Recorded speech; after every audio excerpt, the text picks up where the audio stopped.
Hello everyone, welcome to online physics coaching by Amit Patel. Class 11th physics first unit third lecture. तो last lecture में हमने gravitational force और उनकी properties के बारे में बात किया था। ठीक है, तो in this lecture we are going to discuss about the electromagnetic force and its properties. अब देखो, जैसे मैंने बोला था कि ग्रेविटेशनल फोर्स है, तो वो आपको कम्प्लीटली समझ में कब आएगा कि जब आपका क्लास 11th का 8th यूनिट है ग्रेविटेशनल, वो आपको क्लियर हो। ठीक है, तो वैसे ये जो इलेक्ट्रोमैग्नेटिक फोर्स है, तो वो आपको कब समझ में आएगा? जब क्लास 12th का first unit and class 12th का फोर्थ यूनिट कंप्लीट हो, क्योंकि उनके अंदर काफ़ी सारे डिस्कशन है इनके रिलेटेड, कैसे एक चार्ज के ऊपर मैग्नेटिक फील्ड फोर्स एग्जर्ट होता है करेगा। ठीक है, क्लियर, कि कैसे एक मूविंग चार्ज आपकी मैग्नेटिक फील्ड बनाती है। ठीक है, तो वो सब वहाँ पे डिस्कस है। तो जस्ट अभी आप यहाँ पे जितना मैं करवाऊँ उतना समझ लो, और डिटेल में जाने की कोई ज़रूरत नहीं है। ठीक है, तो electromagnetic force this is second fundamental force. और ये जो इलेक्ट्रोमैग्नेटिक फोर्स है उनको दो टाइप्स में हम डिवाइड करते हैं। तो एक होती है आपकी इलेक्ट्रोस्टैटिक फोर्स। कौन सी फोर्स मैं डिफाइन करता हूँ अभी? Electrostatic force. एंड सेकेंड जो आपकी फोर्स है वो कौन सी फोर्स है?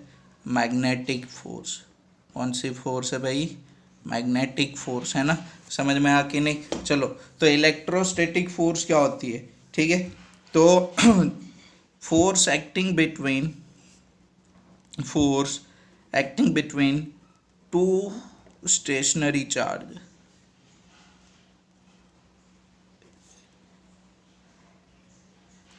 दो स्टेशनरी चार्जेस होंगी जो रेस्ट पे होती है।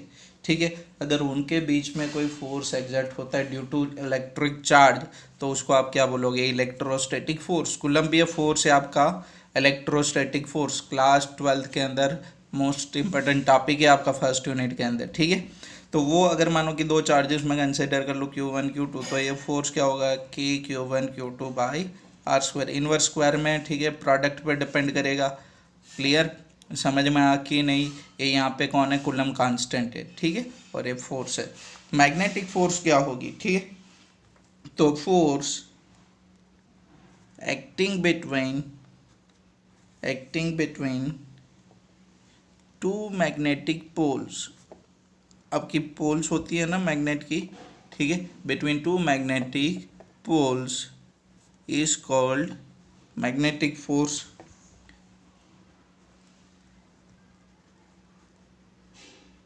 ठीक है, चलो, तो ये आपकी जो इलेक्ट्रोस्टैटिक फोर्स है that is force due to charge. ठीक है, और ये किसकी वजह से? Due to pole strength. ठीक है, अब देखो, अगर एक चार्ज मूव करेगा कोई वेलोसिटी से, तो वो क्या क्रिएट करेगा? Magnetic field. हाँ, उनका इलेक्ट्रिक फील्ड होगा, साथ में वो क्या प्रोड्यूस करता है? Magnetic field. और अगर एक कोई चार्ज मैग्नेटिक फील्ड के अंदर एंटर करे, तो उसके ऊपर मैग्नेटिक फील्ड की वजह से भी फोर्स एग्जर्ट होता है। तो दोनों आपके फंडामेंटल फोर्सेस को कंबाइन करके आपने क्या नाम दिया? इसको इलेक्ट्रोमैग्नेटिक फोर्सेस। ठीक है, क्लियर, समझ में आ कि नहीं? तो ये आपकी क्या होगी? Electromagnetic forces. दोनों एक दूसरे से रिलेटेड है। क्लियर, चलो, एक आपकी चार्ज से रिलेटेड है, एक आपकी पोल स्ट्रेंथ से रिलेटेड है, एक आपका मैग्नेटिक फील्ड है, और एक वहाँ पे आपकी इलेक्ट्रिक फील्ड के रिलेटेड। तो देखो, यहाँ पे मैं इनकी प्रॉपर्टीज डिस्कस करूँ। ठीक है, तो important properties of electromagnetic force. Electromagnetic force, clear. तो इनकी प्रॉपर्टीज वन बाय वन हम डिस्कस करते हैं। तो फर्स्ट, क्लियर, कि आपकी जो इलेक्ट्रोमैग्नेटिक फोर्स होगी it may be attractive and repulsive. आपको बताए, दो अगर सेम चार्ज हो तो वो एक दूसरे से क्या करते हैं? रिपेल करते हैं। वैसे ही दो सेम पोल हो तो एक दूसरे को क्या करते हैं? रिपेल करते हैं। एक पॉजिटिव चार्ज होगा, एक नेगेटिव चार्ज होगा, क्या होगा? अट्रैक्शन। एक नॉर्थ पोल होगा और एक साउथ पोल होती है। ठीक है, तो इनका क्या होता है? अट्रैक्शन। तो इलेक्ट्रोमैग्नेटिक फोर्स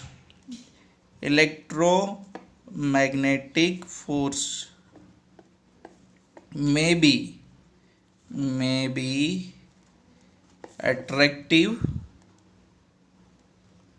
और रिपल्सिव। क्लियर, इतना समझ में आ कि नहीं? चलो फिर नेक्स्ट, सेकंड पॉइंट। तो सेकंड पॉइंट क्या करता है? इनवर्स स्क्वायर लो। जैसे आपका ग्रेविटेशनल फोर्स में था 1/r², तो वैसे ही यहाँ पे कौन है 1/r², तो ये कौन सी होगी, इनवर्स स्क्वायर लॉ फॉलो करेगी। फिर देखो ये आपकी ना लॉन्ग रेंज फोर्स है, लॉन्ग रेंज फोर्स है, ठीक है, और उनको ना इंटरवेनिंग मीडियम की कोई ज़रूरत नहीं है फोर्स एग्जर्ट करने के लिए। फिर नेक्स्ट ये कौन सा फोर्स होगा, सेंट्रल फोर्स होगा, क्लियर। अब देखो कि आपकी जो सेंट्रल फोर्स होती है, ठीक है, तो सेंट्रल फोर्स का आपको पता है ना कि कैसे, कि आपकी जो लाइन हो, जो दो ऑब्जेक्ट को जो ज्वाइन करे वही लाइन पे एग्जैक्ट होगी। अगर मानो कि मैं यहाँ पे Q1 कंसीडर करूँ और यहाँ पे Q2 कंसीडर करूँ, दोनों पॉजिटिव है तो दोनों रिपेल करेंगे ना, लेकिन ये दोनों को कौन सी लाइन ज्वाइन करती है, ये वाली लाइन, तो ये वाली डायरेक्शन में Q2 आगे जाएगा और Q1 ये वाली डायरेक्शन में, क्लियर। तो ये क्या होता है आपका सेंट्रल फोर्स, ये क्या होती है आपकी सेंट्रल फोर्स, कि दोनों को जो लाइन ज्वाइन करे वही लाइन पे उनके ऊपर क्या एग्जर्ट हो, फोर्स एग्जर्ट हो। फिर सेकंड, जैसे आपने पहले भी बोला था कंजर्वेटिव फोर्स, तो ये भी आपकी कौन सी फोर्स है, कंजर्वेटिव फोर्स है। मैंने आपको बोला था कि कंजर्वेटिव फोर्स का मतलब आपको कब समझ में आएगा, जब आपका 11th का टॉपिक वहाँ पे क्लियर होगा आपको, क्लियर। और उन मैं सिंपल बोलूँ तो वर्क डन जो हो ना, दैट इज, अगर वो इंडिपेंडेंट ऑफ पाथ है, मतलब पाथ पे डिपेंड नहीं करता, वो खाली ऑब्जेक्ट की इनिशियल एंड फाइनल पोजीशन पे डिपेंड करे, तो वो खाली आपकी पाथ डिस्प्लेसमेंट पे जो डिपेंड करे वो वर्क डन होती है। उनके लिए जो रिस्पॉन्सिबल फोर्स है वो कौन है, आपकी ना कंजर्वेटिव फोर्स, क्लियर। वो खाली यहाँ पे किस पे डिपेंड करेगा, इनिशियल एंड फाइनल पोजीशन पे, क्लियर। तो तो वो पाथ इंडिपेंडेंट है, क्लियर, कि आप यहाँ से लेके जाओ इनको या तो डायरेक्ट लेके जाओ, दोनों केस में वर्क डन क्या मिलेगा आपको, सेम मिलेगा, क्योंकि आप बोलते हो W is equal force into displacement, ठीक है। तो ये आपकी कंजर्वेटिव फोर्स है कि जिसकी वजह से वर्क डन मिले, that is independent of path.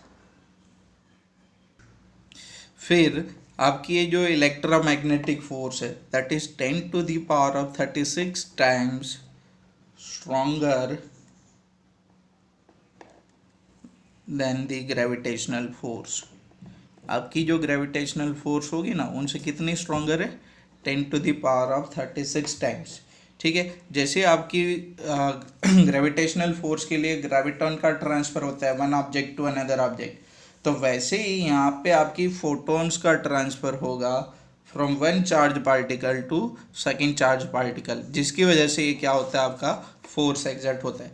अब देखो यहाँ पे एक और, कि अगर आपको बोले कि मानो कि दो प्रोटॉन है भाई, तो दो प्रोटॉन के बीच में कौन सी फोर्स एग्जर्ट होगी, तो मास ऑफ प्रोटॉन, यहाँ पे देखो मास ऑफ प्रोटॉन, तो ये फोर्स आपका क्या होगा, अट्रैक्टिव, क्योंकि ये मास की वजह से कौन सी फोर्स एग्जर्ट होती है, ग्रेविटेशनल फोर्स। समझ में आया कि नहीं, क्लियर। अगर यहाँ पे एक प्रोटॉन कंसिडर करूँ तो ये प्रोटॉन का चार्ज होगा ई, यहाँ पे देखो ये दूसरे प्रोटॉन का चार्ज होगा ई, तो ये कौन सी फोर्स बनेगी, रिपल्सिव फोर्स।